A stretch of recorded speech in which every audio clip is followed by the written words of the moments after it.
On December 12th, when WKYT received a tip about sexual misconduct allegations of former UK basketball player and Scott County coach Sean Woods, the district told WKYT the claims were unsubstantiated and no students corroborated them. In records obtained by WKYT, Superintendent Billy Parker sent a group message to school board members saying it would be, quote, irresponsible, end quote, for us to air the allegations publicly.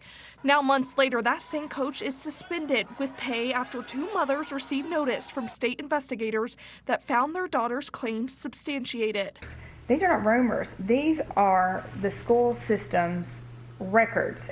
Like, what they told me to my face does not match their own record. The district's own investigation found one allegation, inappropriate conversation, was unsubstantiated, but another set of concerns was partially substantiated, contradicting what the district told WKYT.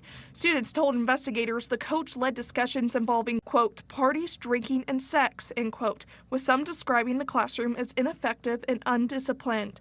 In his own statement, Woods described himself as a hugger, but said any contact was always in public. Records also show Woods was suspended with pay in March while remaining on leave and continuing to receive his salary. It's insulting. This is not okay. I work two jobs and he's sitting at home getting paid, and it's not okay.